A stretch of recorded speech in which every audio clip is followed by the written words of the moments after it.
Infinity Ward was once known as one of the best developers of a Call of Duty game, making stuff like Modern Warfare, and even being involved in the very first Call of Duty and the second one. But then after the futuristic craze, starting with Black Ops 2, Infinite Warfare happens. The concept for Infinite Warfare actually dates back all the way to 2013. Mark Rubin was asked about COD Ghosts getting a space DLC. After seeing the space scene, his response was, yeah, it makes sense. I wouldn't count it out. Everything's on the table when we start a new game, every possibility's on the table. If we think that it'd be cool to have a battle over Jupiter, why not? A year later in 2014, Infinity Ward merged with Neversoft and had two men step up to the Call of Duty team. They were both former Naughty Dog employees, which makes this even more embarrassing because Naughty Dog makes a lot of good games. But these two men were Taylor Kurosaki and Jacob Minkoff. While strolling around, Taylor would happen to hear some of his team talking about how cool the space scene from Ghosts was, and he got inspired.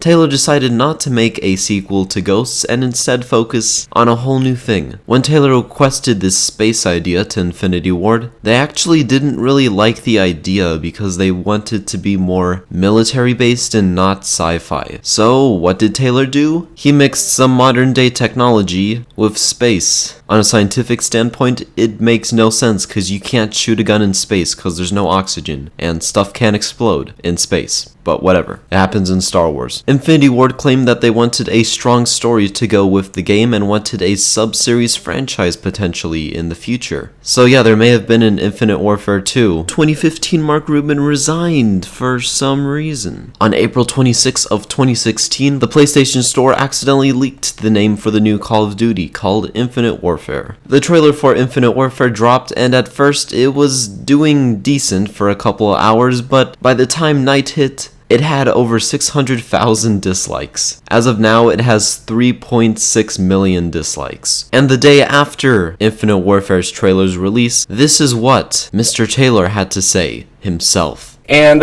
what are fans saying? I mean, this made a lot of noise yesterday. Fans are excited.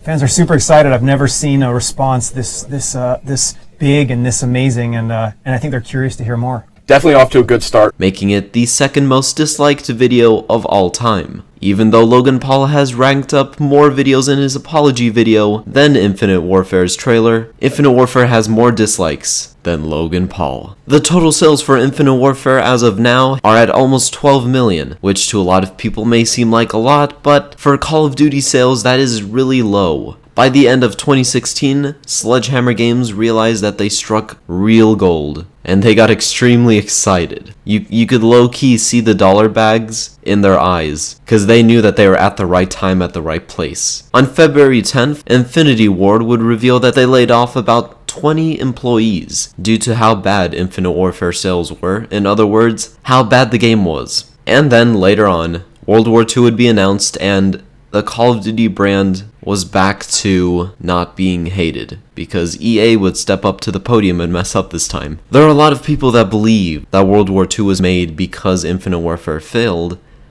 but that it actually didn't. It was actually just a true coincidence. There was no intention at all for it to be done. Sooner than later, World War II would double Infinite Warfare sales and surpass $1 billion.